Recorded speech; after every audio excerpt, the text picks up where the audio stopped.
What is up, everybody? We are indeed live and back once again on this Friday evening. How is everybody tonight? Alex Giovanni, how are you? Doing good, It's thank you. pretty good. Doing good. Let's start with some house cleaning. Not house cleaning, maintenance. Despite the intro, Lewis has unfortunately decided to leave the gang. Nothing for anything negative. He's always welcome back, but he's got some stuff going on. So for the time being, at least right now, he's going to be bowing out of the podcast, which I think we could talk about it. So over the years, my brother has been a humanitarian, helped save the animals, and he got an Save the opportunity to go turtles. to Africa and save these really tiny mice. You know, they're like the size of M&Ms, really Are they tiny. delicious like They're M&Ms? endangered. And the problem is they don't come out during the day; they only come out at night, and they're black furred, so they're really difficult to spot. So he's going out there to Sucks. save them. You know, Lewis, despite his glasses, Good luck to also him. has exceptional eyesight. Yeah. He's got quasi night vision. The doctors have said, so he'll be doing that for years. We think he's a specialist.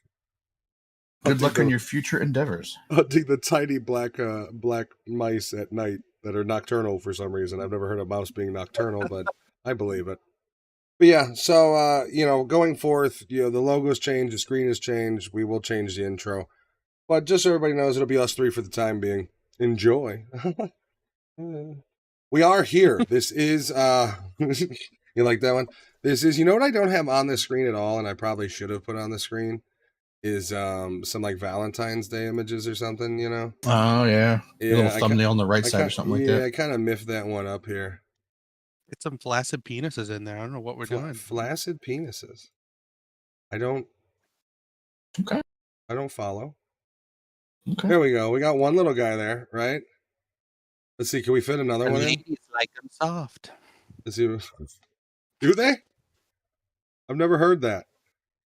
There we go. There we go. We got a couple cupids. All right.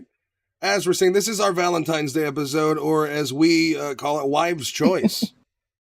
We let the ladies decide, and the three movies that they came back with, there were four, but anywho, The mice, the mice, goddamn mice. Three movies. We've got Sleepless in Seattle, Pretty Woman, and Mamma Mia. Mamma Mia. Yeah. Wowie wow wow. I will say that. Never did I cry more, because not from emotions, but because I was sad to see Pierce Brosnan sing ABBA, because he's terrible. Which one of these movies? Guy can't fucking sing for shit. He cannot keep any. That fucking Irishman cannot keep a single note. What movie do you guys want to review first? I don't care. Mamma Mia, get out of the way. Mamma Mia. This is Jen's choice. Mamma Mia. Mamma Mia. Here's Mamma Mia. I'm going to start off the back. Here's my problem with this movie. It sucks. When you have a movie with music in it, it can be a good movie. Like, movie with music can be good. I love ABBA, so I don't. And that's okay. Yeah, it's okay that you don't like it. I don't know how you love ABBA. You're like 30 years too young to love ABBA. I don't love it. I like it, but I don't love it. When you have a movie with music, there are certain points in the movie where the cues flow into the song really nicely. They're triggered, they flow. It's good. Any musical, Grease, Grease is a good one.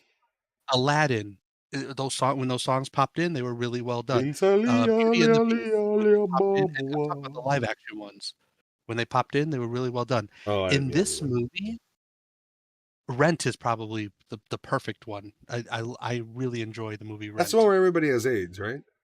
Yeah, that's exactly that one. Spoiler alert, they all die at the end. There was a huge orgy, they just die. Instant AIDS. That exists now? Instant AIDS. It just disperses everybody. The cues to go into songs in this movie are piss poor. Here's a perfect example. The Barbie movie had a song in it, and it cued perfectly. It was a good song too, all in all. Yeah, it went right into the song beautifully, and that's not even a Rocky Horror is another one that does it good. Rocky Horror is that's the golden standard. I love Rocky Horror. Wait, you just said the other one was the standard. How many standards could you be a got, couple buddy? golden standards. Grease. Fuck. Aladdin. Too many. I West feel Side that Story. that any actor who sings well, or at least has been in Broadway, so those cues are naturally learned, are good. None of these people, I think, Pierce, except for Meryl Streep. Pierce Yeah. Brosnan didn't even sound like he took any vocal lessons. No. Like, he truly is awful in this movie. Firth actually sound better than fucking Brosnan. Yeah, Brosnan is the worst of the male singers in this entire movie. Like, even what's his face that's marrying her does better. Dominic, whatever the fuck his name is. Dominic Mysterio. The husband to be. Dom and Nick Mysterio. But even the main actress, like Amanda Seyfried, Spiegle Eyes. Like, there's a certain tone that you have when you go from like singing, talking, like you're trying to. It's just talking, but it's presented as singing. She couldn't even do that, and I'm like, oh my god, it sounds terrible. I think her voice didn't sound bad though. Like, out of the group, her and Streep probably held it together the better of the main cast in the vocal department. Like Skarsgård and Pierce Brosnan, I don't know if they, like, honestly, I don't know if they even took vocal lessons. Which one's Skarsgård? The old man? Yeah. He's the not Colin Firth, not Pierce Brosnan, that one. Okay, the guy with the boat, the old man. Yes. Okay. I also just like, well, the other thing is, what's weird is how, like, there isn't that flow that you talk about. Is this is based off of a musical? Like, it's not. Yeah. It wasn't a new creative. It was based off of like an already running thing. So I don't know how like I do wonder where that translation didn't. Went with they went with star power over talent in the singing area. Yeah, I mean, I don't know why, like, Skarsgård at this time wasn't that big of an American actor. Firth was big because of romantic comedies, but Skarsgård, like, he had been in stuff, but he was usually like the creepy detective or this side character. Like, he had never been like a main character in anything. So he's a weird choice in general. Meryl Streep makes sense, I guess. Although I don't know. Does she sing? Is she a singer? She has. I know she's done Broadway before. Like, so they would have gotten Bette Midler if anybody would have actually fallen in love with Bette Midler because of her looks, like they do with her. Like, Meryl Streep is better looking than Bette Midler, but Bette Midler probably can sing better. That's true. Yeah, that is true. Let's see. This is the first movie of two we have where the woman is just whoring around. Here we go again. Isn't the whole thing? Isn't that the whole thing? Like, she's basically just like, I want to get other dick. Dude, Sorry. There was a whole scene at her daughter's wedding where she's like, "Your father's here." I was like, "I know, I invited him." And she's like, I know. And she's like, you can't know because I don't know. I don't even know which one. I was like, what the fuck? Like, yeah, dude. I don't even know which one's your father. And then the other thing is, like, throughout the movie, the daughter starts contemplating everything simply because, like, she found out her mother was a whore at some point and was like, man, I wonder if I could be a whore. Like, that's basically the whole fucking, like, reasoning why she's like, the whole thing is in jeopardy. Like, he's a workaholic, sure, but she kind of wouldn't mind fucking an Irish guy and a British guy and some weird dude on a boat. Yeah, that sounds like fun, right? With eyes on his butt cheeks. Yeah, that was weird. Like, they all got weird, like, and then the whole thing is like, at some point you realize that these people all fucked her at the same time, right? Like within the same week or two. No. Like, it was a 4-way. These guys were nuts to nuts and butts to butts.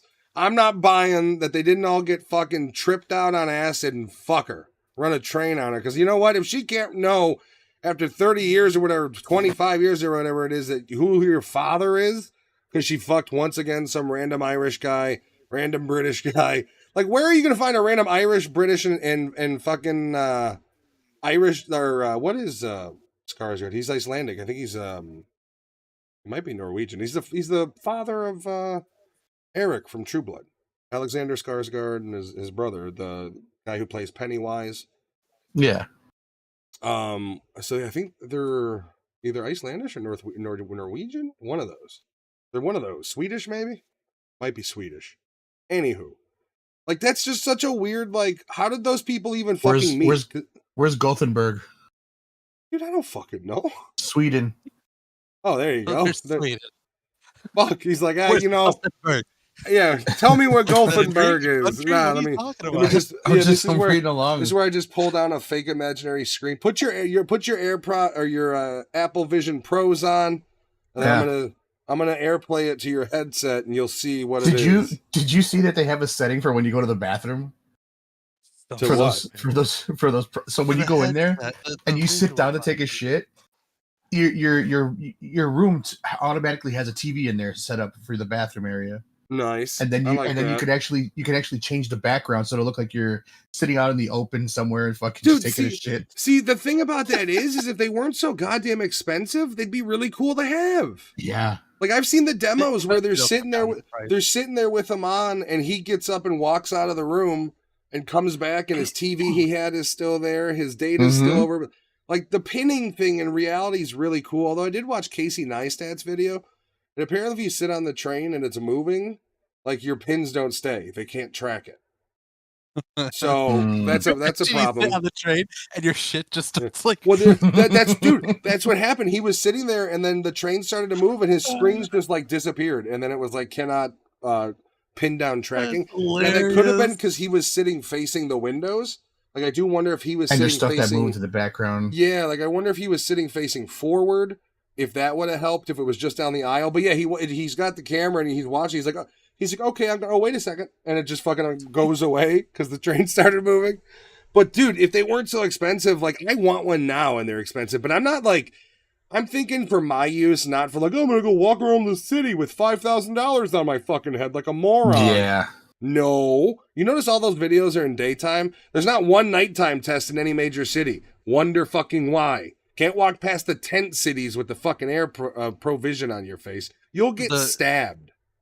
The video of the guy on the highway in a Tesla driving itself where he has the glasses on just scares the shit out of me. That's the future. Like, the future is a trucker doing that while jerking off. Let's be fucking real.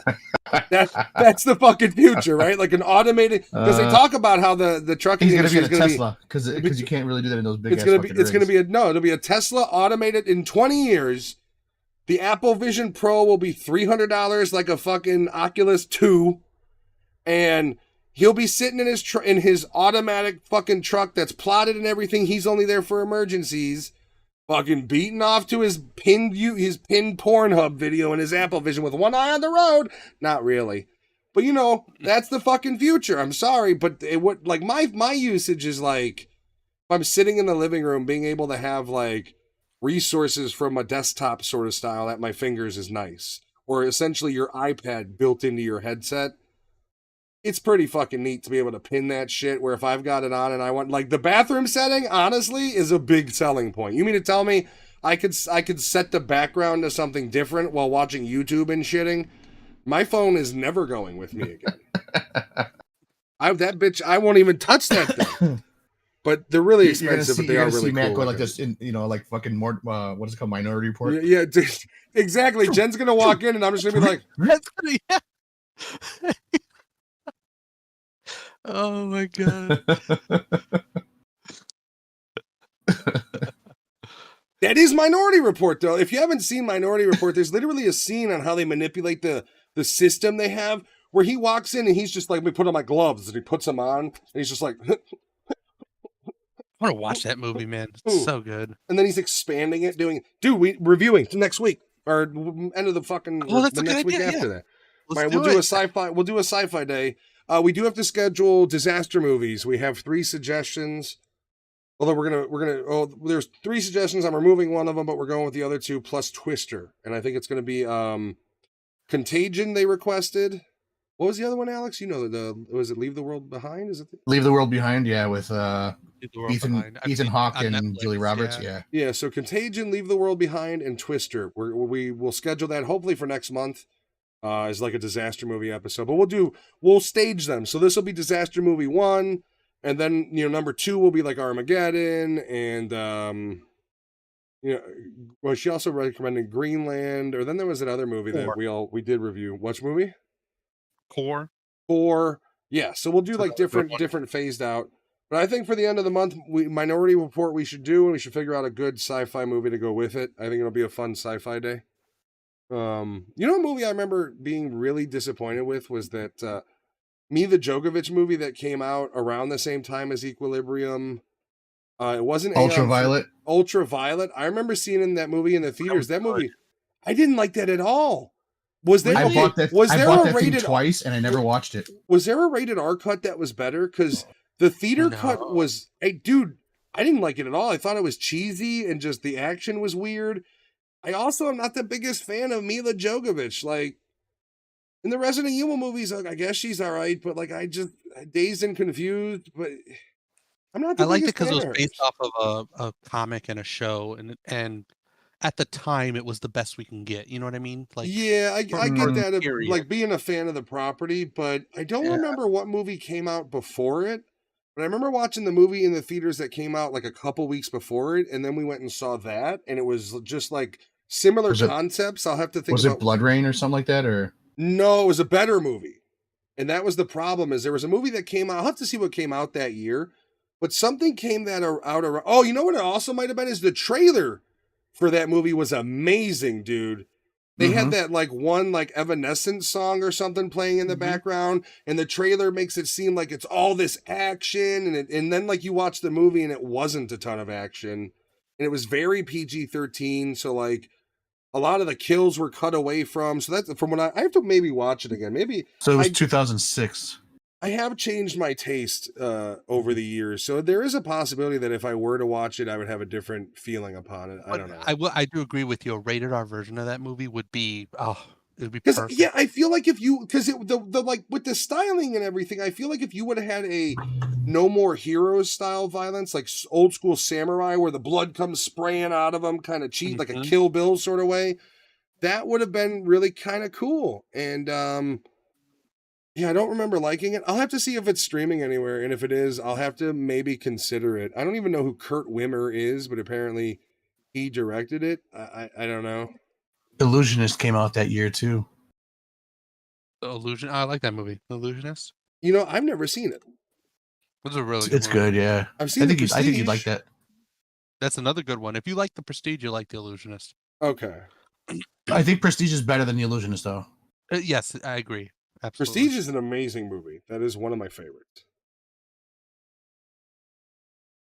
I have to watch the trailer for that movie again and see, like, because it might not have been something came out before it. It might have been the trailer was so damn good that when you watch the movie, it just lets you down. That may have been part of it. Now, if that happens today, you can sue them because, you know, that's true. False advertisement. Oh, you talking about that guy that sued because she got cut from the fucking movie? Get out of here. Yeah. Fuck that. Silent Hill also came out that year. So stupid. The movie Silent Hill came out that year too. Let's see. There is one movie that it might be. Nope, can't be. Never mind. So it came out in March, and if Casino Royale would have come out before it, it would have been that one. But I honestly, at this point, don't think it was a different movie. I think it was all just that trailer, commercial. man. I wish I could show you guys the trailer. I really do, because like they really. We'll have to look it up and maybe check it out, including for next week's Now episode, the Demo Man episode. We're gonna see what we can get away with.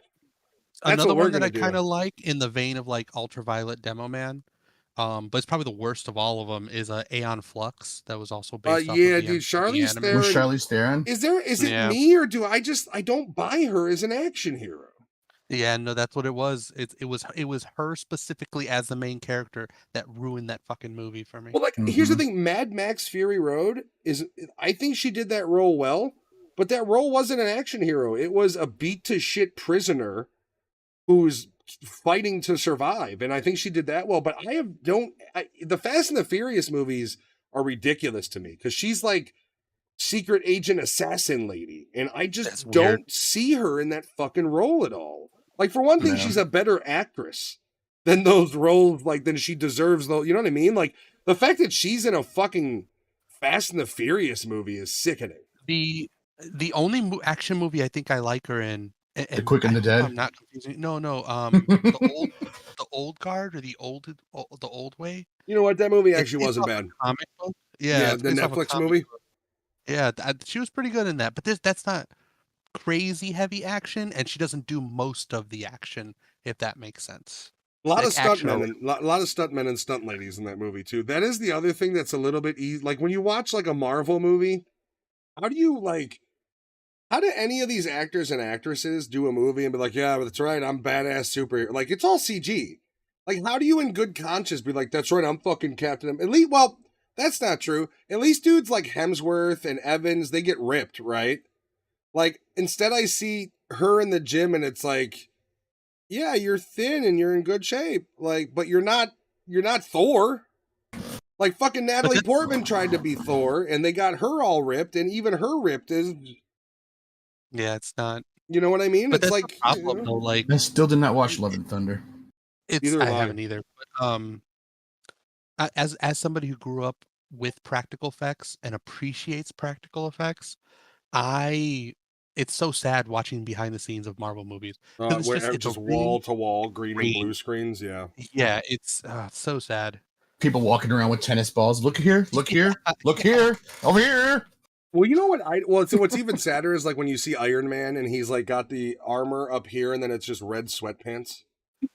Like that's the most like that's like. And I'm sorry, but if I'm Robert Downey Jr., I'm like, can we get some fucking red shorts? Because my balls is hot. You know what I mean? Like we're under 7,000 fucking lights. Like Thor, he's dying. You see him? He is dehydrated.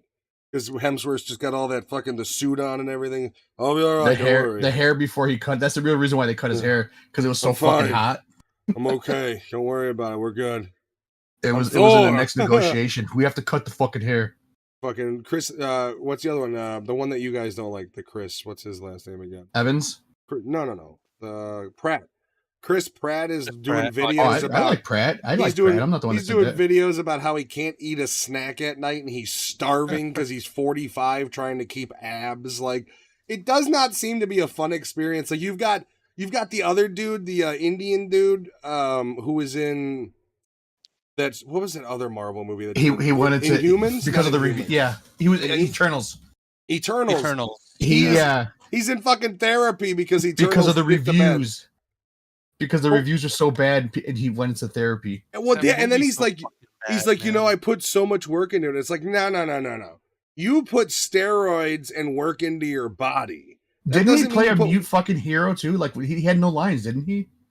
Or was it the other guy? I think a lot of people's shit got cut down in that movie. No, but that one Eternal, one of the characters of the Eternals was actually a deaf person, like mute. Like they didn't really speak much. Yeah, but he talks about how much work he put into it. And it's like, dude, you got paid to get ripped. Like, you think I'm gonna fucking feel bad? That's the only work he put into it was fucking getting fucking ripped. Like you did what you got paid to do, and you're better for it, unless you were taking like, I mean, he was probably he was on roids. Let's be fucking. He's a fucking stand-up comedian. He's a stand-up comedian too. Like, what does he have to be offended by and hurt by? Honestly, he's a fucking comedian. He's a little soft bitch, really, is what he is. Yeah. Let's be fucking real. Like, you're in therapy because it got review bombed. Come on. Yeah, that's stupid. All right, let's finish up with this fucking Mamma Mia. Here's the thing, guys. Honestly, it's not my style movie, but I don't hate it. I will personally give it a 6, and I'm trying to look at it like my wife. She's asleep. I know she would be giving it probably a 9. She loves this movie so much so that at night when I'm at my desk, often I'll hear it playing on her iPad and want to burn my entire fucking house down. But for me, I'm going to give it a 6 for my opinion. I think overall as a movie, it's a 6.5. I think if you're into the genre, it's probably an 8 for you. If you hate this sort of movie, you're at a 4. You know what I mean? Yeah. I'll go. This is... Oh, hold on. You shut your mouth. You shut up.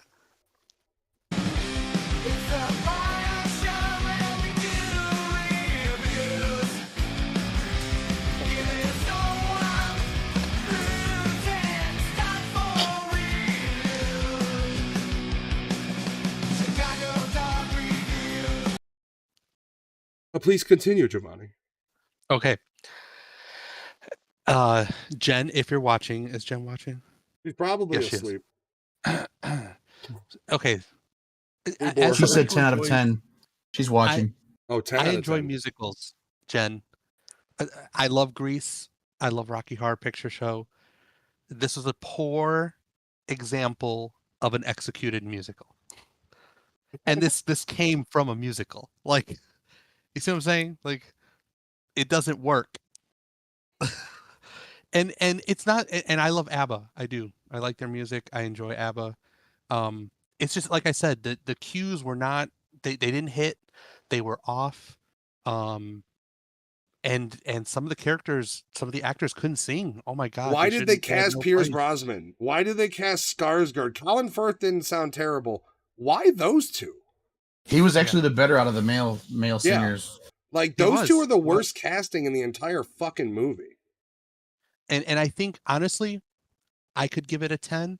I think if you recast, like, really think about it, get some people who can sing. I would in have there. definitely liked it more if I didn't have to watch James Bond horribly sing on a boat. Yeah. I'm not gonna lie. If they used people that nobody knew, but people that were singers, it might have done better. Well, you mean to Like, tell I don't me what about a Kenneth Branagh? That dude's on Broadway. He could fucking sing. He directs. He writes. Clearly, the movie was below him, I think is what that is. But Kenneth Branagh could have done it. I mean, how many actors are out there that have done Hugh Jackman could have played Pierce Brosnan's character. He's done musicals before. The Greatest Showman. Yeah, he's Like, done them both off and on screen. Like, I mean, here's the thing. Mamma Mia came out a decade ago, and he's like, what, in his 50s now? So he'd be in his 40s. You make him look a little bit older with makeup. Hugh Jackman would have made this movie. For me, I'm at a 6. Almost 2 decades ago. Shit. Oh, is it really that long ago? Well, yeah, 2008. Too young at that point. Okay. 2008. But he was still doing 15 years. He was still doing musicals like that. That's where he came from. He came from stage Broadway-ish. acting from musicals. So that would have been a perfect example of an actor you choose with a voice, and he can act. Like, I just don't understand why you go Pierce Brosnan. Like, how does the casting director not hear his first notes in the rehearsals? And you're like, who the fuck casted you? Like, why are you here? Like, dude, we're go keeping do him. Like, he already signed on. He already fucking signed on. We'll piece around him. And then it's like, okay, well, who do you have as like? We'll use auto-tune. Who's the other dude? Yeah, who's the other dudes? And then they come back and they're like, well, we've got Colin Firth, and he sings. They're like, okay, we could work with him. And they're like, all right, you got someone real special now, right? Like a real powerhouse vocalist. Yeah. Stellan Skarsgård. Who? Swedish actor. He's been here. Really? Let's hear him sing. All right. Okay, what the fuck? Like, must have been like an immediately like, really? He's not as bad as Brosnan, but what the fuck? Like, somebody had to have been mad in that room, right? And that's why I'm going to give this a 5.5. I think the story's a good story. I think the music I like, because like I said, I like ABBA. But you need to get a team in there that can sing. Yeah, they really. That's what they needed. They needed a team that could sing, not who they picked. The all-new movie coming to a theater near you, starring music from Electric Light Orchestra. I'll watch Yellow. That's for you old timers. So for me, I'm gonna give it 6 because of the fucking Aphrodite orgy at the end.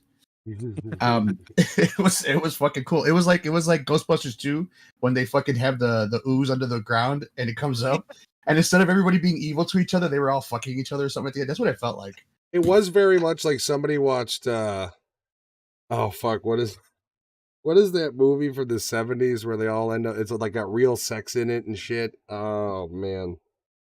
Oh, is it the one with hair shit?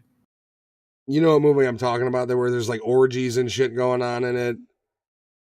It's not Spartacus. I want to say Spartacus. It's not that. It's oh fuck. Okay, I can't remember it. But you're old enough. You know what we're talking about. I thought you were talking about the one with the one that played fucking the Green Goblin and Spider-Man. No. This was an older movie. It's from the 70s. It was like a very erotic. There's like real live sex in it. Here, let me see if I can find the name. Continue with your review. But the one with God, what's his name, man? The Green Goblin. Willem Dafoe. There was a movie of his that got like banned or whatever because he actually has a real sex scene in it. Yeah, that's a weird one. It's Antichrist, I believe, is the movie you're thinking of. Yes, where they have sex in it. Yeah. But yeah, as far as like the whole singing shit for this, it was kind of cool. There was some stuff that just made no fucking sense. The everybody wanting to fuck with the men and singing to them and out of nowhere singing what is it, gimme gimme more. It was just so weird. Like they all attacked the fucking old men, and this is supposed to be like his daughters, or one of their daughters' bachelorette party. But That it's is a the 6. whole weird thing is like you've literally got 3 dudes who are like, I want to be your dad and I want to walk you down the aisle, and she's over here Yeah. like, I don't even know if I want to go down an aisle. Not anymore. I don't. Oh, Caligula. Caligula. Oh shit. Yeah, that's what the end of it reminded me of, was Caligula. Just fucking like, just random orgy at the end where it's all like, somebody spiked the punch, and they're just fucking everybody. Jen was saying hair. Caligula?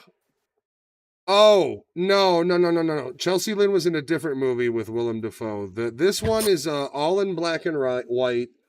It is about, I believe, a husband and wife who lose a child. There's a really weird scene in it where it's fake, but they cut her clit off. Mm-hmm. It's a weird, it's one of those, what's the misogynistic male movie. Lars von something, who did Nymphomaniac and all that. It's one of his movies. He's famous for having real sex in his movies, and he's, in my opinion, overrated and a fucking pervert, frankly. He's famous for treating women like shit, and we're not treating them like shit, but like making them look like shit in the movie. His movies are weird, and unless you want to jerk off to unless you want to see what's his face, Even Stevens' dick, like his movies suck. It is what it is.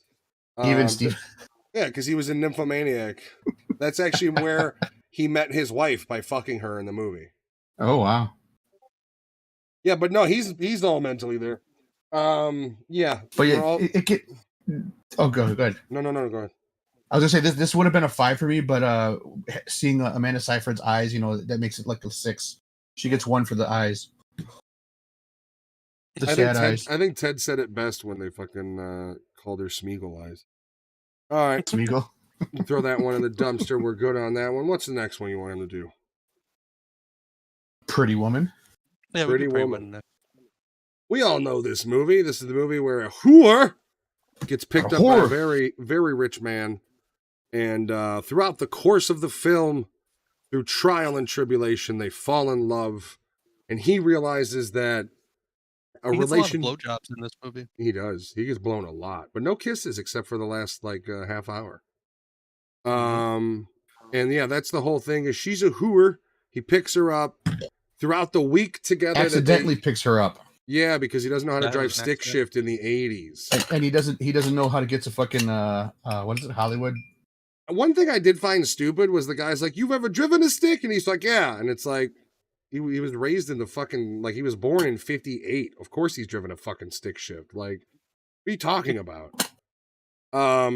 So yeah, the whole thing is it's kind of like one of those movies where I don't know if this is where this sort of cheesy story came from, this cliche story came from.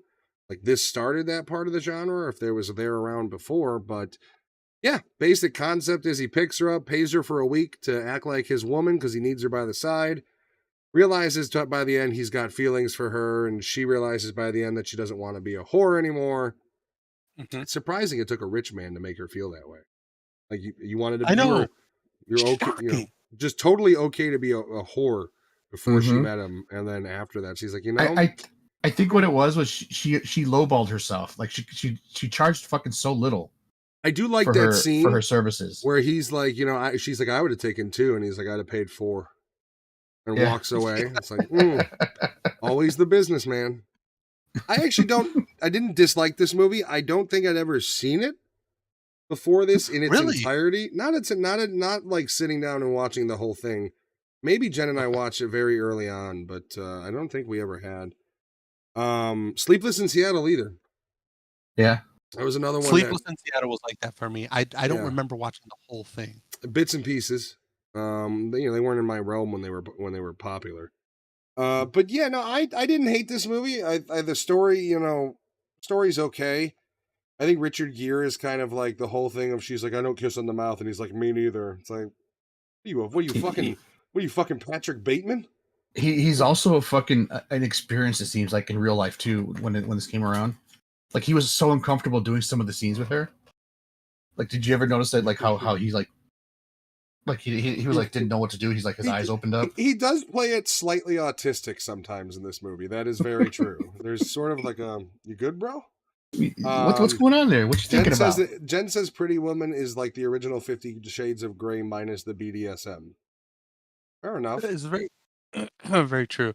I also will say that in this one, unlike 50 Shades of Grey, I think the dynamic between the two main characters is better. Yeah. Yeah, we've watched the original movie. I've never read the books because why would I? I never watched the 50 Shades, so we watched. I think just the first one, and Jen read all the books, but she by the end of them was like, "This is just fucking stupid." Like I said, I don't dislike this movie. It's Julia Roberts is great on screen. Richard Gere is great as an autistic man. a rich autistic man. Rich man. Yeah.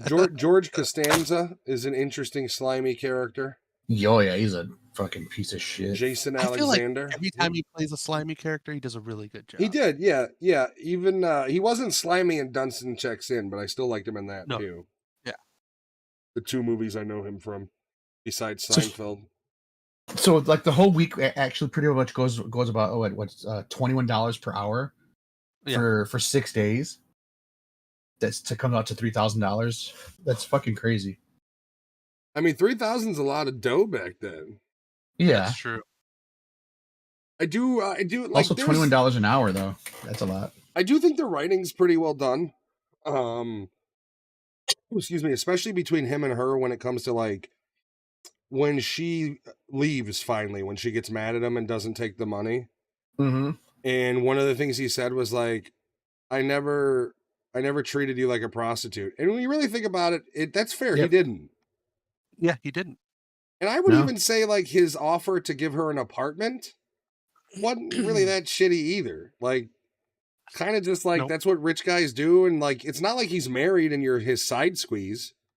It's just his like easing into a relationship. I don't know why she got all pissy with that. I really don't. He didn't know how to have a relationship because everything he's had has all been weird.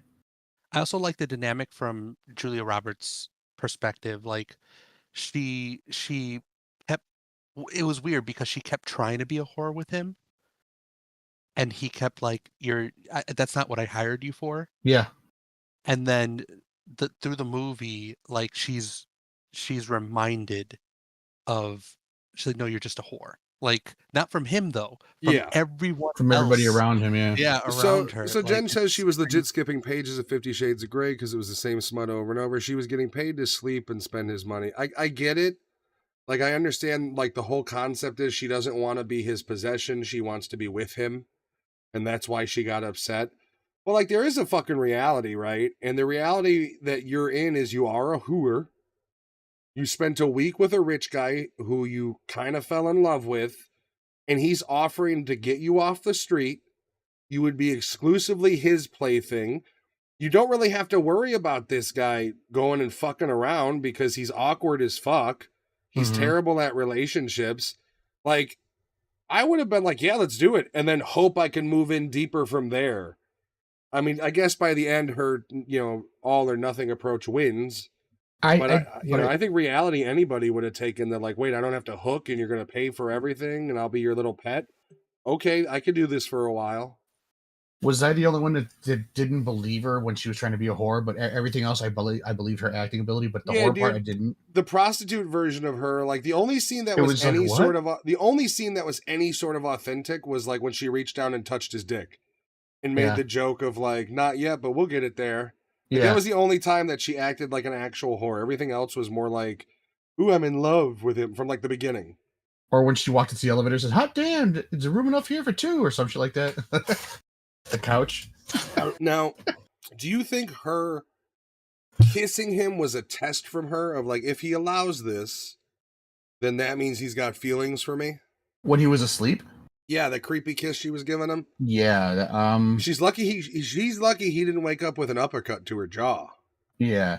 Well, that's funny because she told him at the beginning, you're going to fall in love with me at the end of this. Yeah, you want me to leave.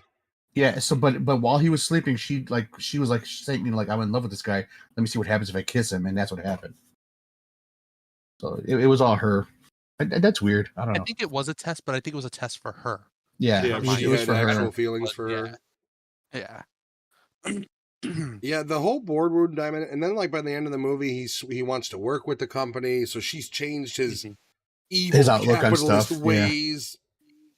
Okay, um, not a bad movie. I didn't hate it. I'm gonna give this one a solid. Wait a second. Uh, uh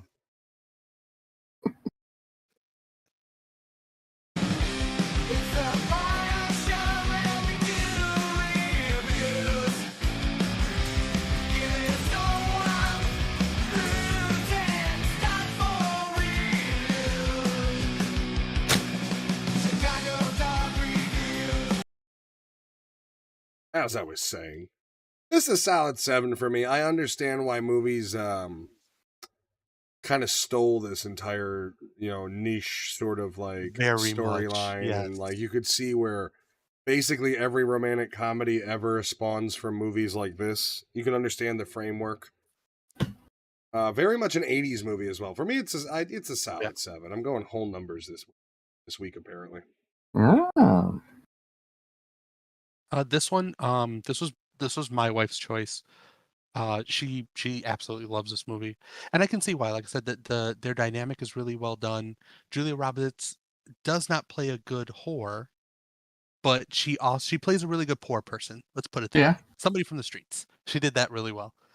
And it was really cool, like to see the way she approached the dynamic of like coming from here to where he is, and the way he was able to like give himself a chance to see from her perspective on the way she handles life. You know what I mean? You know Like, what characters I always like in movies that probably started with this movie is the hotel concierge Mm. who looks at her like she's trash at first, but then's like, all right, let's take care of her. Like that I love this character. character. Yeah. Yeah, that character's in like every one of those style romantic comedies. Like I think about the movie America's Sweethearts, and I think about Billy Crystal Hmm. sort of being that character. Like Devil Wears Prada, you have sort of Stanley Tucci. Oh Mm. yeah. Is that I love is Devil that Wears is Prada. I enjoy that movie as well. It's a good movie. It's a good one. After watching it over and over A in the thousand middle times. of the night. No, I'm talking about Matt. In the middle of the night, Well, it's playing in the the background. problem was is she would put movies on the TV, which my desk setup is here, bed is over there, and then to my right is our TV, and it's a fucking 50-inch 4K TV. And now she watches them on our iPad, but she would watch them there. She would leave them up way too loud, and then so like I would just be playing Rocket League, and it would be like, What are you watching? No, she's sleeping. He's watching it by himself. she's asleep, and I'm over here. I got a YouTube video playing, but I'm still like I'm watching the YouTube, I and then it's imagine- like He's removing one ear so he can hear the TV. I always imagine have the that's one ear off so I could hear something coming because I'm paranoid. So I imagine that's what like Jed, and then she's like, "What?" He's like, "You left the movie on. I paused it." She's like, "Oh, okay. I'm sorry. Why did this character?" Well, so that's what ended up happening is like it would literally like night after she watched it because she would start it and then fall asleep and then be like, I'll restart it and then I'll last 10 minutes longer and then I'll finish the movie in 6 weeks. So I'm watching it fucking over and over and it's just like at certain points I stop playing one game and my ADD is like, let's pick another game. And I'm like, okay. And then I just kind of like look over and I end up watching 10 minutes of the fucking movie before I snap out of it. And I'm like, all right, let's get back to what we were doing. So eventually I was Same like, thing, let's just fucking watch it since I've already seen, like, I need to know what happens now because Yep. I got no fucking clue. And like, I've watched the majority of the first half to the point where we could have just like stopped, like started at the middle of the movie and I wouldn't have lost anything because I had seen so much of the fucking beginning already.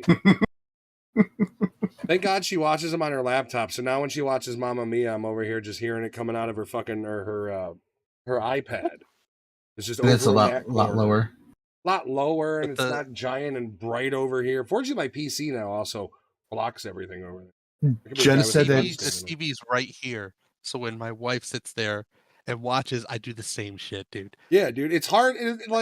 it's hard not to, because even stupid shit like Grey's Anatomy, where you're not paying attention, but you just hear like something outlandish, and you're like, what? And that's all. It just takes like, what the fuck? What?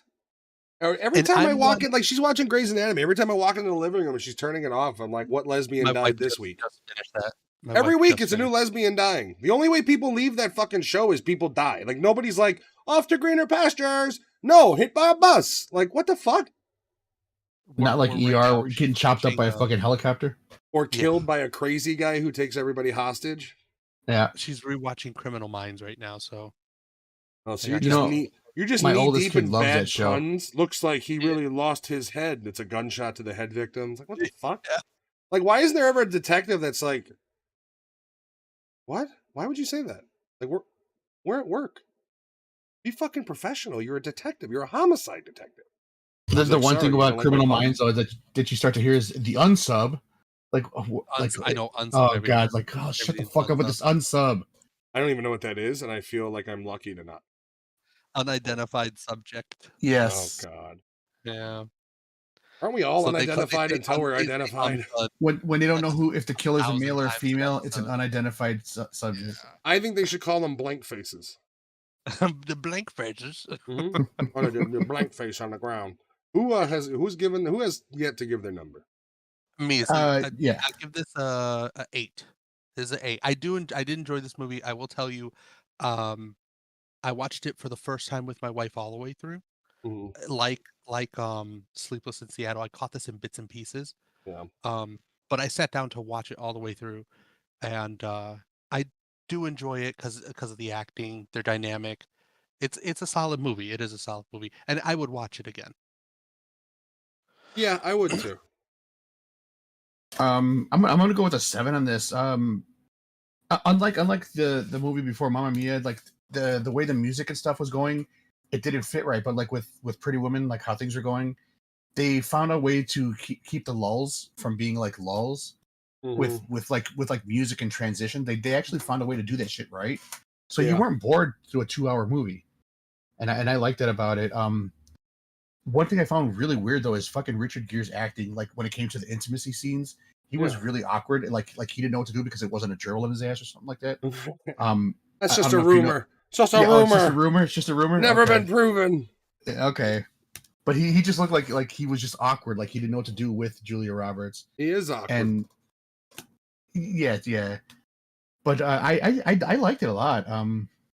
It's a pretty fun story. I don't believe her as a whore though. I don't believe her as a hooker, but I believed her No. character and everything else though. Like she was an awkward person, and I understood that about her, and that was kind of cool. Yeah, just she to was see how it goes. she was almost like you would almost call her kind of geeky. Yeah. Yeah. And it's like she was only sucked into this hookering thing because she came to fucking California and her friend was a hooker by now. Who her friend And- is super fucking annoying, and I honestly hope her Yeah. pimp beat her to death the week later. But no, they never had a pimp yet. They never had a pimp yet. She was just Or her talking to boyfriend the that she guy. was, whoever Yeah. that guy was that broke Yeah. all of her shit when she moved out. I hope he beats her to death. In fact, the movie would have been better if it ended with he's Prince Charming, rescues her from the fire escape of the shithole, and then it goes, off into the sunset view, and then just a black screen, and it says the character's name was beaten by the man that she moved out from. Oh yeah, A like week the thing. 2 weeks later, so and so. 2 weeks later, she was found dead, beaten to death by No, the it'd be guy's name. great if, like, She like the beginning the how movie it faded starts. to Yeah. black, and then you just hear the Unsolved Mysteries theme. And then What the fuck movie are we watching? We found this victim a week ago. it took a dark turn. The movie ends how it started, but with somebody else being the dead hooker or dead. This is getting weird. Yeah, it's the beginning of Lethal Weapon. Roger, my Which daughter. I never knew that's the way Pretty Woman started, was with a death. Like that she walks through a death fucking scenario. Well, okay, so speaking of which, let's go into our final movie. The goddamn Sleepless in Seattle starts with a funeral. Yeah, it's fucked up. What kind of romantic comedy starts with a fucking funeral? Sleepless in Seattle. Literally the most depressing start to any romantic comedy I've ever seen. But you know what? It's not only a depressing start.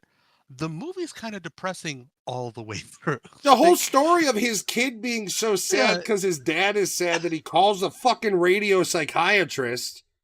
And then he gets on the phone and like you could tell he's tired and lonely. And he was just out in the balcony thinking about eating a barrel of a 38. And instead he's like, all right, who'd you call? What the fuck? Like he does do it pretty well off where he's just kind of miserable. Then there's the one scene where he sees like her ghost. And I'm like, that whole scene is really out of fucking place for the whole movie. yeah. Like if you caught the movie at that moment and you watch the rest of it, you would end the movie like, this is not what I thought it was. Yeah, and then like the whole storyline of her that he meets, Annie, is weird because the whole time, because the movie started with a fucking funeral, I'm over here thinking, okay, like when they leave to go to his parents' house separate, I'm thinking he dies in a car crash. Because it's like, I didn't think they were just gonna have her fucking leave him. Like, I didn't think it was just gonna be like, yeah, I don't love you, actually. Sorry. I'm gonna go fuck this guy on the radio. Like, I thought it was gonna be like, he dies or he has an allergic. Like, during the dinner, I'm like, he's gonna eat a peanut and fucking die. And then she's gonna be single and she's gonna go meet him. There's gonna be a strawberry somewhere in there. Yeah, right? Like, but no, she just ends up, they're in New York and he's like, I can't wait to have this Valentine's Day dinner with you, sweetie. And she's like, I don't love you. Like, what the fuck? You let him take you to New York, you bitch? You know what's strange about this story about this one? Like 5 years later, they do it again with You Got Mail. The two of them, the same thing. But the story's kind of reversed. Mm-hmm. He's the one that's like, like the person that doesn't he's like the bad guy, and she again mutually breaks up with a boyfriend. That's so weird. Jen says he's just okay with her. Yeah, he is just oddly like, she's like, hey, not only do I not want to marry you, but there's another guy I've never met that I really want to ride. And he's just like, well, I don't want to be your secondary, so have a great night, and let me get my grandmother's ring that I gave you just yesterday back. Like, what a fucking... He didn't have to say that, though. She just gave it back to him. He took it in strides. Like, I'll give him that. Like, he clearly didn't love her, I guess, right? Like, yeah. And that's something was up. That's what I'm saying. That's what I'm saying. Like the same way that she leaves him there, she does it like 5 years later in the same movie with Tom Hanks. Like, and I'm also gonna say Bill Pullman, they're okay with it. I didn't like his character in this at all. I thought the guy was a fucking goon. Like, he was just way too goofy. He wasn't funny.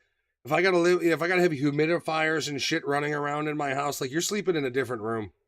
He did start off where I thought he was gonna do like the speech from Independence Day, but that didn't come out until like later. Like that is later. Probably he goes today, and I was like, what? He's gonna start the speech?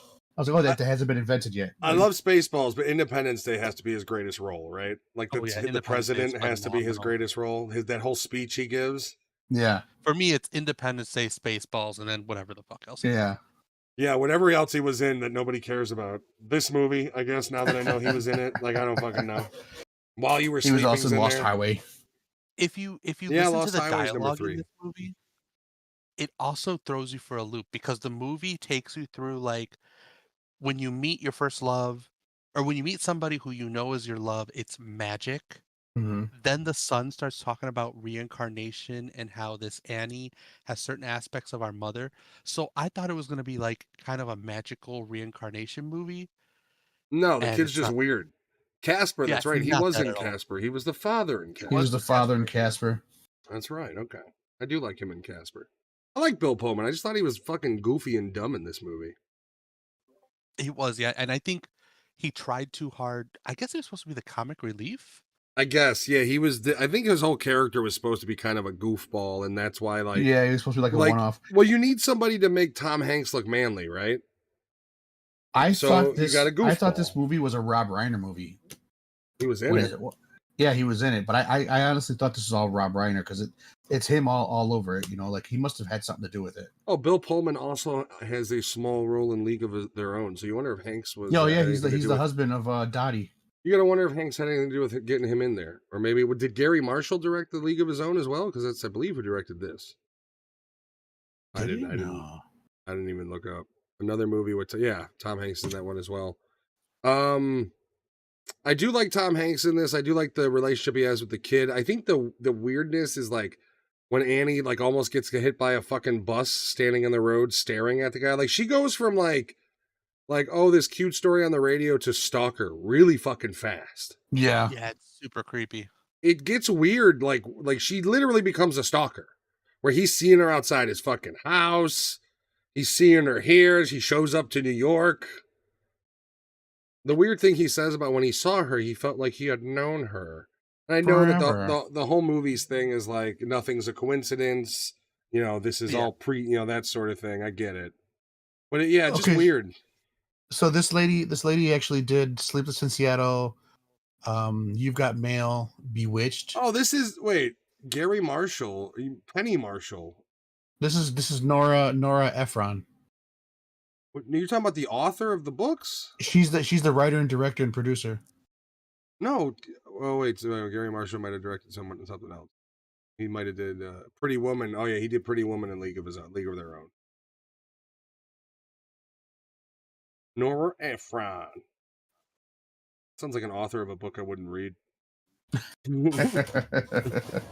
But you know, I honestly do think that this was like a little bit better than like the other two movies. Like as far as like how things bled together, though, it's like how the story ran along. Yeah. It's a solid movie. It's another one of those movies where you kind of understand how, like, when you see it, you understand just how much every other romantic comedy thereafter stole from it. Yeah. You know, it is one of those where you kind of like seeing these movies in their complete. Like, I don't think I've ever watched Sleepless in Seattle at all. Just like Pretty Woman in their entirety. Yeah, I don't think I've ever watched this in full either. I've never watched Mamma Mia, and I've never watched this one in full.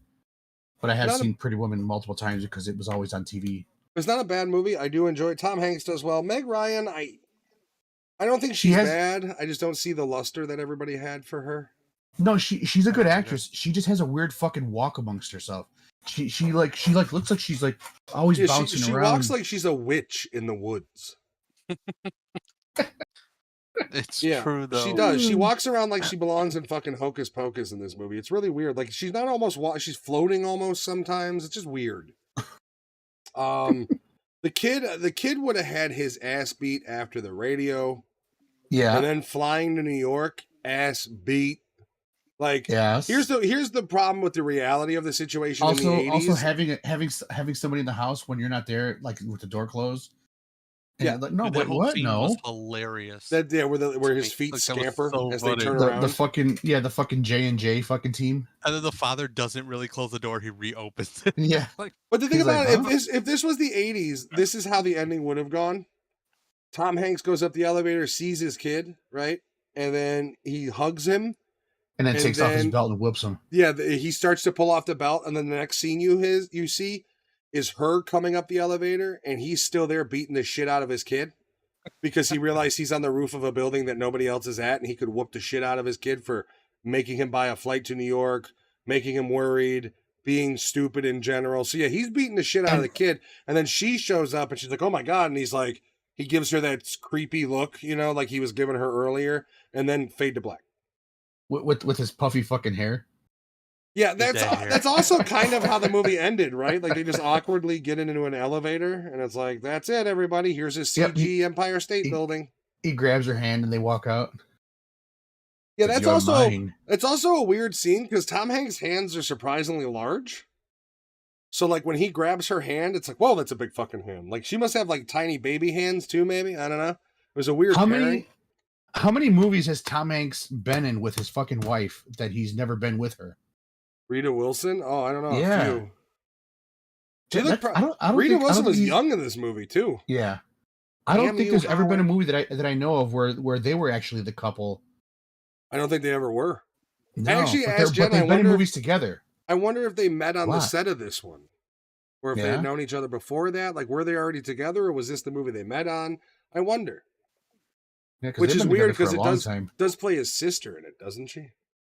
Is this the sister or like a good friend? I don't know. I thought it was the kid's aunt. I think he calls her aunt. I mean, that could have been just like, this is Aunt so-and-so, but I don't know. Yeah, like a friend aunt. Yeah. So,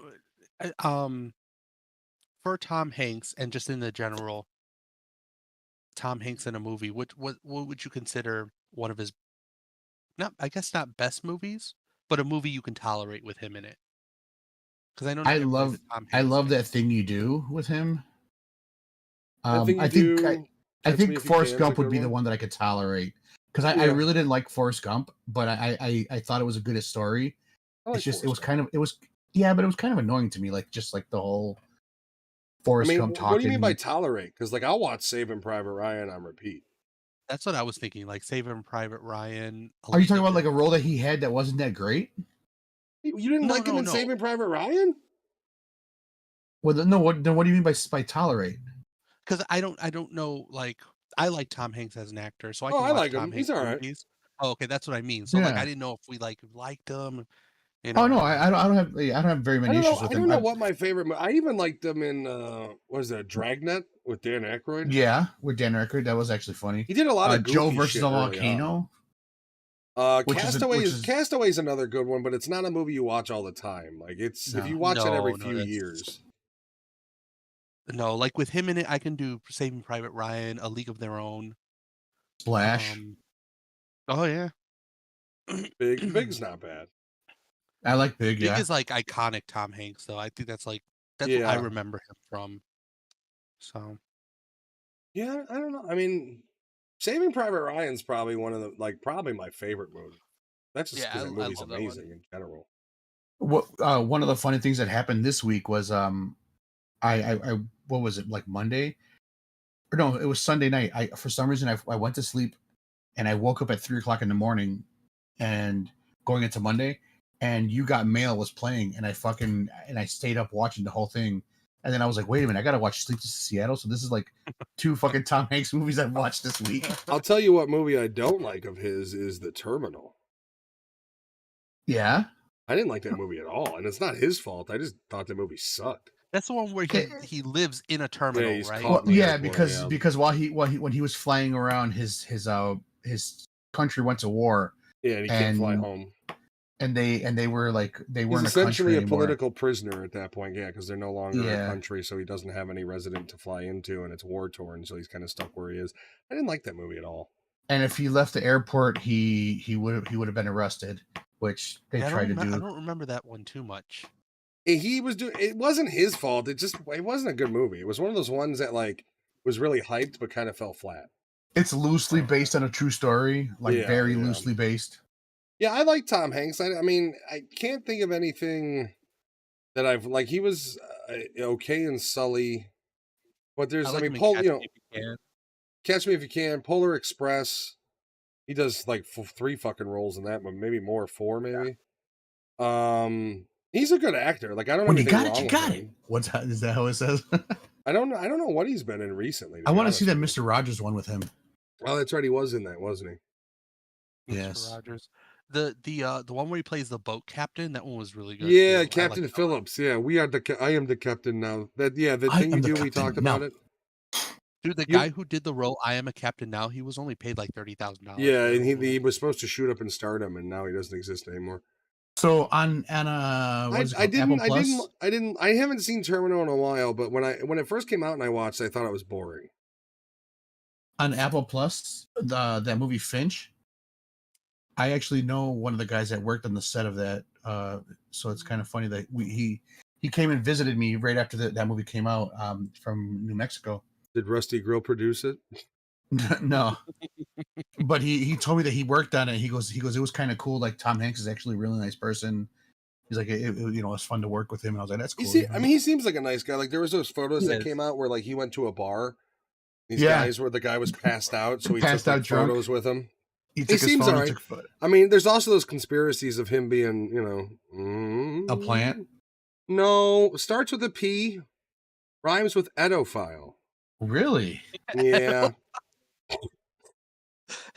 That's not even a word. What are you talking about? It's conspiracies.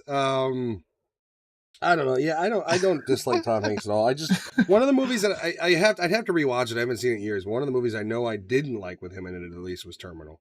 Road to Perdition. Oh, that's right. Oh yeah.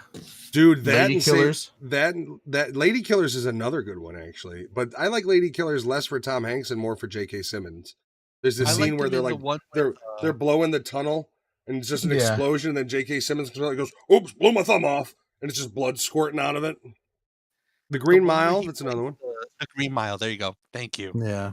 Road I to like the Green Perdition is Mile. awesome. They filmed it in Jen's old neighborhood. You could actually go see the hotel they filmed it. It's called the Hotel Florence. That's another Cool. really good movie. Holy shit. Forgot about that. We got to watch that soon. I haven't seen that movie in too long. Him as a badass old school fucking gangster. Turner and Hooch. See, I'm more of a Dragnet versus Turner and Hooch. Yeah, I like Turner and Hooch too, though. That's an old one. The Burbs The Burbs. The Burbs. I love the What was Burbs. the other one? Money Pit. with the wrong Feldman. The wrong Burbs. My Feldman. wasn't he in? I'm sorry, with the wrong Corey. Corey, not the wrong Feldman. Wasn't he in? I think I married an axe murderer. Was that? No, him? No, that's Mike Myers.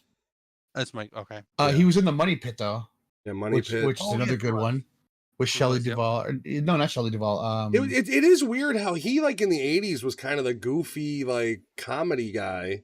yeah. And then in the 90s switched over. Like when you Castaway really, I think, was his big dramatic switch over.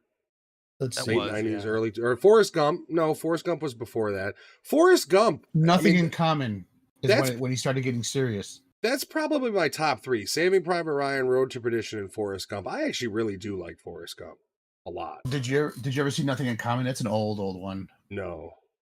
So it's 86 with Jackie Gleason. Jackie Gleason's his father, who's kind of like he's going into like an assisted living home. His father's like on his way to dying, and he's trying to reconnect with his dad and shit. And that's I think that's the very first serious role that he had. And it was really good. There's weird movies that I've seen that for some reason when I watch them I remember loving them and never watched them again. Like have you ever seen a movie called with Owen Wilson's brother, Luke Wilson, called Henry Poole is Here? It was an indie movie that came out during the Blockbuster days, and I remember watching it.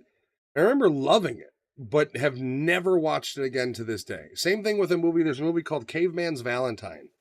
Oh, And that's with, got Sam Jackson. Samuel Jackson, yeah. I remember watched That it one I've years ago, loved it, and I've never watched it again. There's weird movies like that for some reason they're locked in my head as I loved them, 10 years ago, 15, 16 years ago, but I haven't watched them since. One that I watched a long time ago was Best Quit with and Andy Warhol, the artist, Okay. and it's got the guy who was in what's the one with the robots oh god damn it, it was an HBO fucking thing where the whole world was like robots but there's real people. Westworld? Westworld, yeah. Mm. The guy that played the creator of them, he was in it. Okay. He was Basquiat.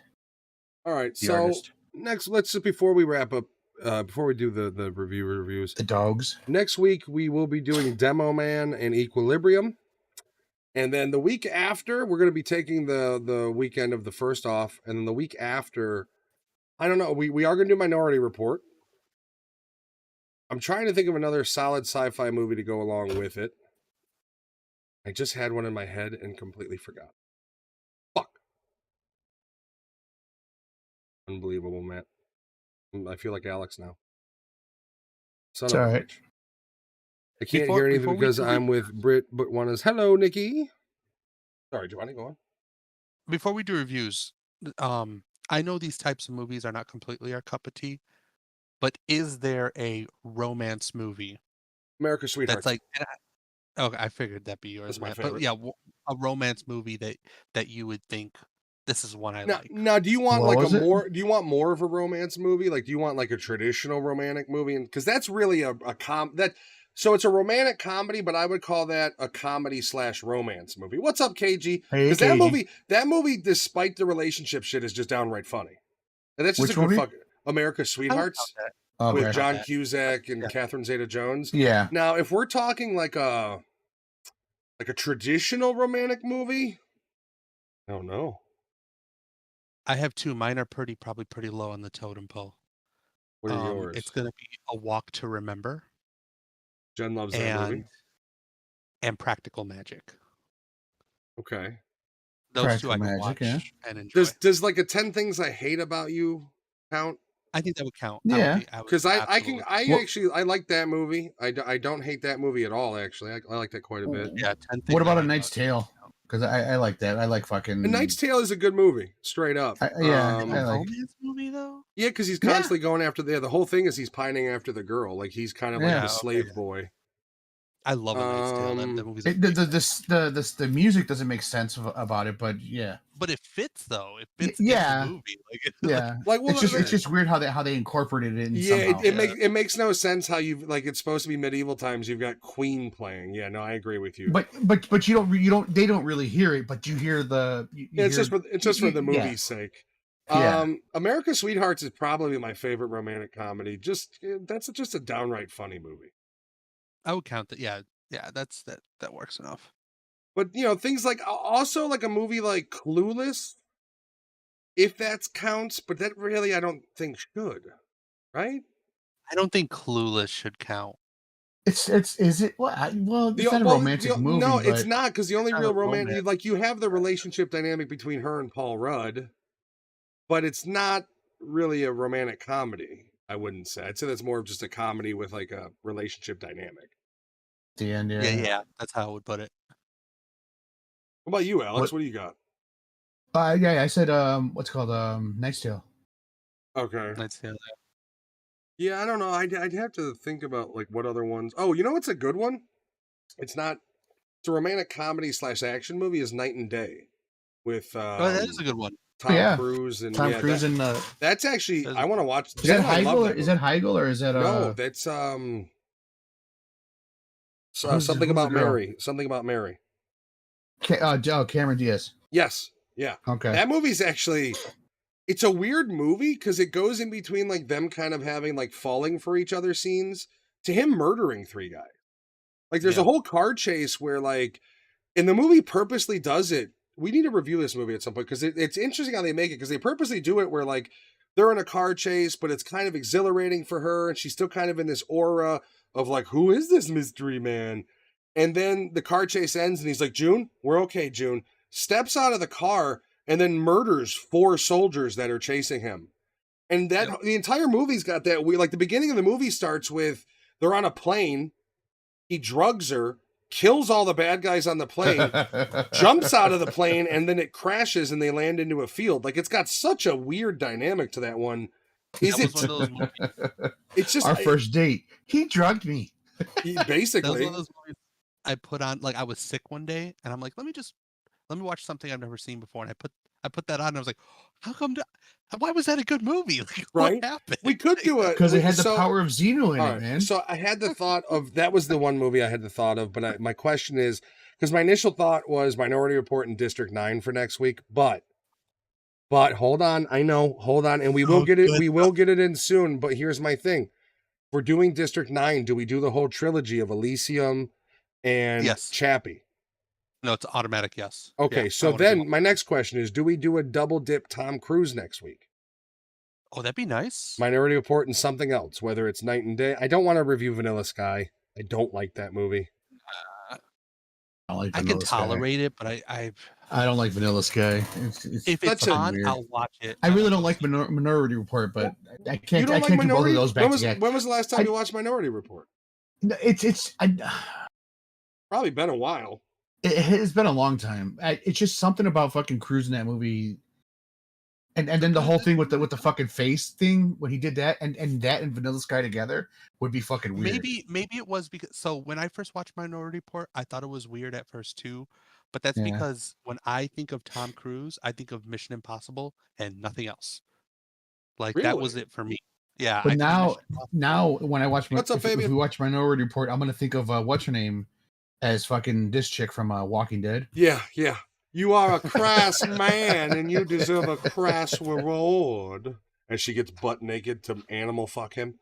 Well.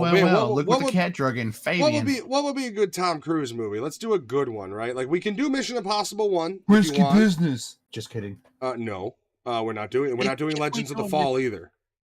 I was thinking like Mission Impossible as a collection. Last Samurai. The first one. Last Samurai, you fuck. The first one holds up on its own. The It's Last fucked. Samurai. Do you know how long that fucking movie is, dude? So here's what I think we should do. We should do the entire Mission Impossible series, but plan it a month out. Like if we want to review the entire Mission Can we do Impossible 2 months? movies, Because it's fucking hard for me to watch those movies. why? Let me Because guess. I let me guess. started Alex watching was them- watching them, No, and a bolt of I started lightning watching scared him. I start watching them and they all start bleeding together, and I can't fucking figure out which fucking movie I was watching. Well, see, the first three are really easy. The first three are thing. easy. The first one is short hair. The second one is hippie hair. And the third one is short hair, but older. And then from there on, I can understand that. But the first two, you can as soon as you see that like Karen haircut from number 2, you immediately know that's number 2. Because that's the only time he has Karen haircut in the entire fucking franchise. But remember, I was telling you guys that I was trying to watch Mission Impossible, and they all started bleeding together, and I couldn't remember which one I left off at. And every time I went back to them, there was a different spot where it was paused. And I'm like, holy fuck, which one was I watching? You need to stop falling asleep during movies is your problem. No, I stopped watching them while I go do other things. I pause them and shit. And I go. Well, the good news is on any modern streaming service, which I think they're all on Peacock or one of them, that'll save your place for you nowadays. So that'll help you. We've got that solved. But I was going off the Voodoo, so all the Voodoo ones, they were all. Some of them were paused halfway. Well, like, see, like that is true. The Voodoo ones I think are all in 4K. So I had to like figure out which one I was watching because was I watching this one or this one because they're both paused halfway. All right, everybody watching, what would be a good Tom Cruise movie? Strike out his 80s shit, unless it's Top Gun. But I don't really. If I'm going to do Top Gun, we're going to do 1 and 2. Which I haven't seen 2 yet. So either have I, actually, to be honest with you. Yeah, no, Top Gun has to be the duel. For me, Tom Cruise movies that I think of, like I said, I do like the Mission Impossibles, but we'll do those in a separate review or reviews. What we'll do is we'll take a couple months to watch them, and we'll review the whole collection in one episode. And then they can blend all they want because the whole collection. fucking thing. War of the Worlds. That's a sci-fi. Oh yeah, War of the That is Worlds. a really good movie. I'm down. And it's a good one. So next week we're gonna be doing Demolition Man and Equilibrium. We're gonna have back-to-back sci-fi weeks, and then the final week that we're doing for this month, which I believe is the 23rd. 23rd. Minority Report and War of the Worlds. We'll be doing Tom Cruise double sci-fi feature, and then in March we're gonna be having Maverick is a good movie. But Maverick is not Tom Cruise, is it? Or that's the new Top Gun. I'm sorry. He's talking about Top Gun Maverick. I was thinking Maverick with Mel Gibson. I love that one too. Yeah, it is a good movie. And then that's a romantic comedy. Technically, it is. So is What Women Want. Is Conspiracy Theory a romantic movie? That's weird. Yeah. It's like an action. It's like Jen threw out Tropic Thunder. We do need to review Tropic Thunder, but that's going to have to be in an all-star comedy. Like we'll have to like choose 3 hardcore, like dodgeball, tropic, like in that realm. Oh my god! In today's day and age, you could have a whole episode on just. If you want to do like decades of who's who, do I'm Gonna Get You Sucker, Tropic Thunder, and something else because like there's like a big montage of like each generation of comedy and shit. Another movie is Black Dynamite. I'd like to review. And we'd have that would be a good pairing with I'm Gonna Get You Sucker, I think. Mm-hmm. So we're gonna get March will also, I think, be the first of the disaster movie episodes. So we're gonna try to get that scheduled in March as well. So I'm gonna try to get better at posting the shit in the Discord and whatnot, letting you guys know the thumbnails ahead of time so you know what we're reviewing. And we talk about this shit on the stream all the time. So we'll keep you well informed. If you watch the stream, you're updated. Yeah. So check out the twitch.tv/nerditude. I do those throughout the week, gaming streams. Now we have this movie to give scores to, guys. You know what that means? Do it.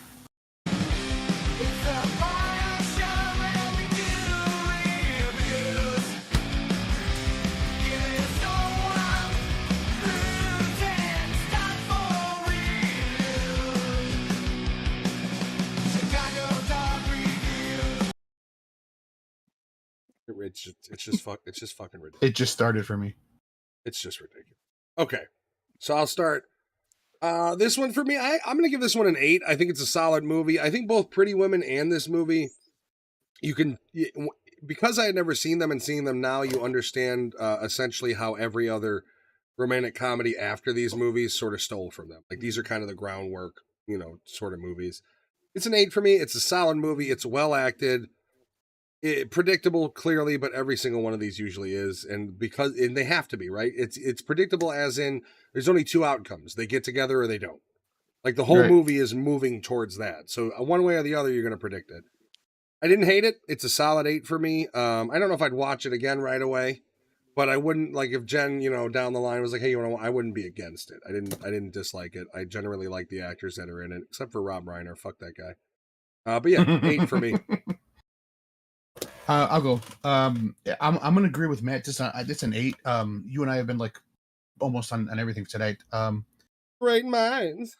It is like one of the things that was more put together, like with the lulls and stuff. Like it had the right music. It had the things that went along to keep you interested in it, even if you weren't like seeing something that was happening. The only scene I thought was stupid that was one of those like in between scenes was when he's at his deck and she's outside of like her apartment and they make it seem like they're right across the street from each other. I thought that was just shitty.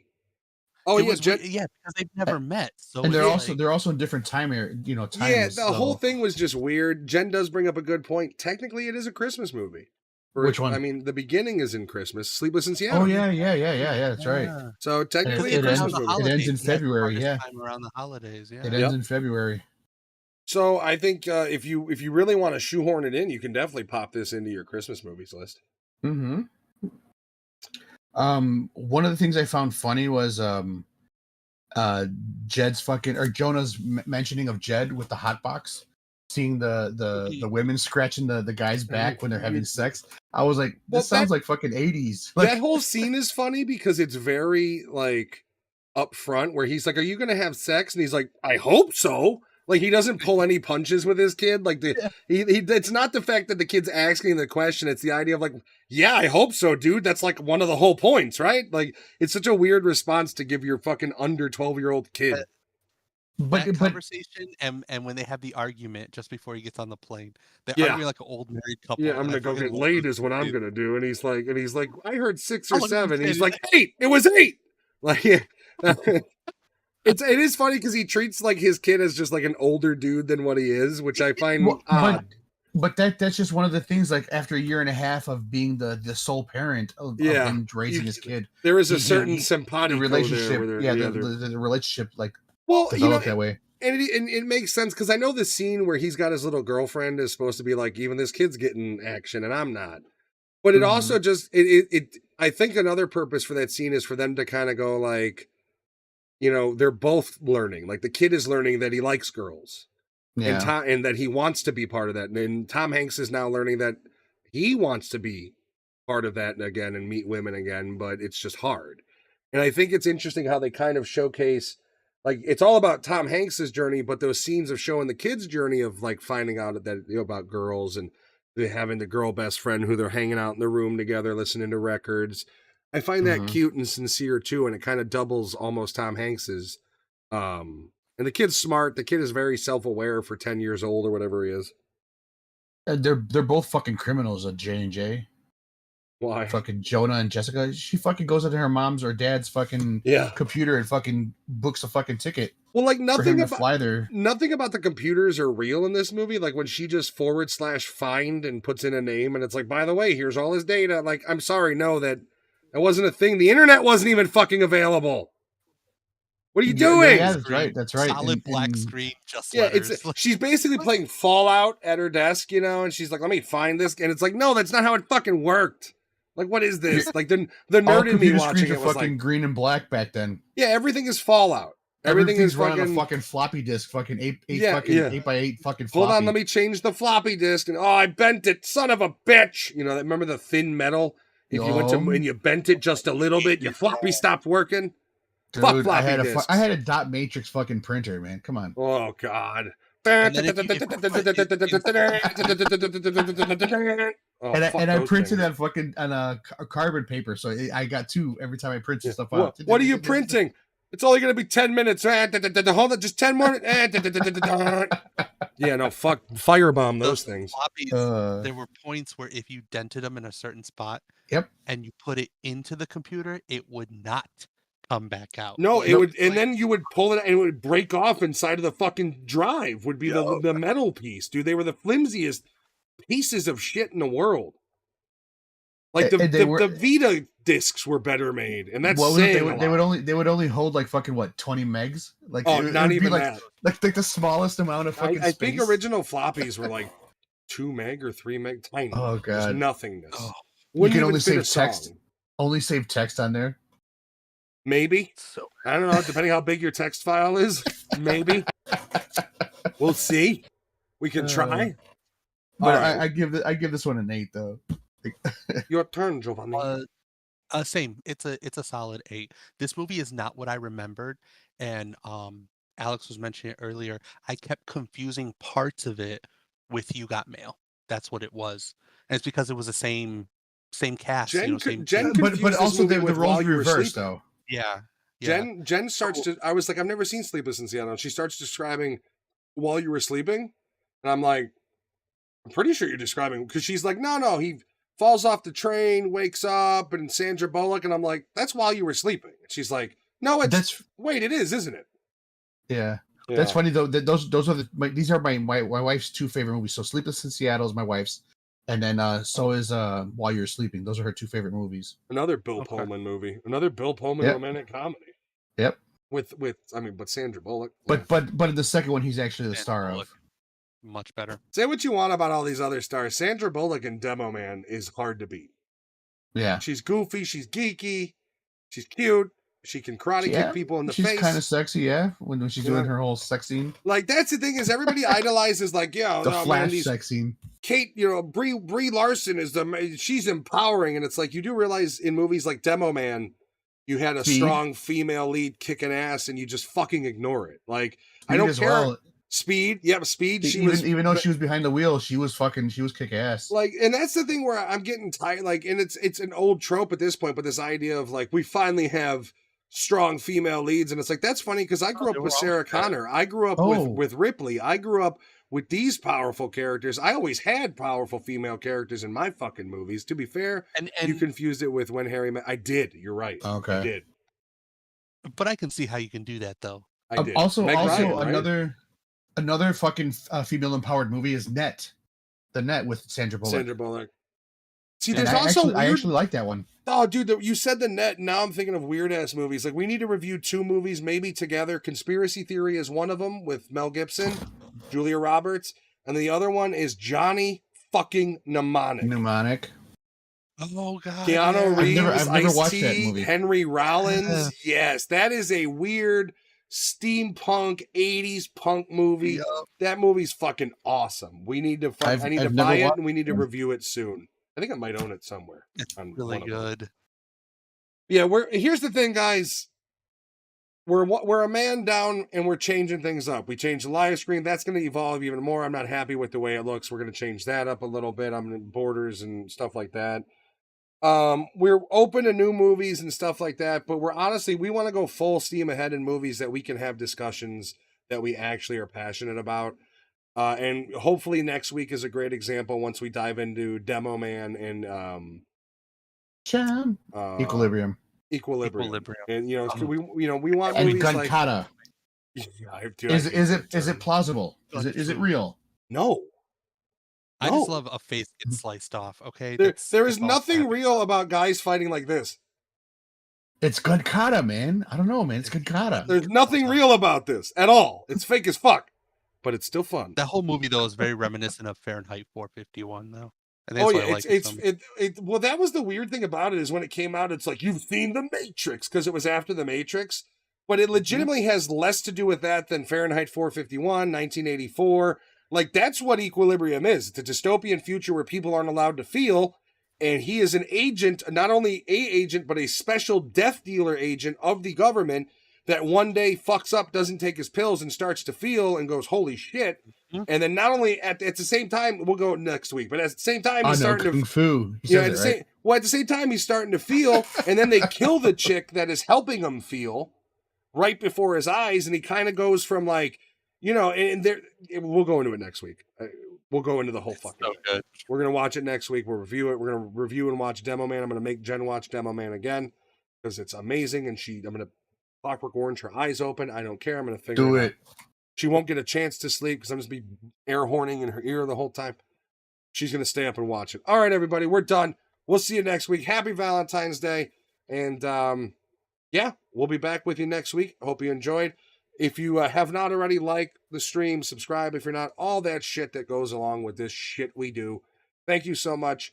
Have a great night. And I do promise an end screen video is coming. I'm working on it. I'm just trying to figure out what I want it to look like. So you guys have a great night. And If you're part of the Discord, join us. yeah, we'll be in the Discord.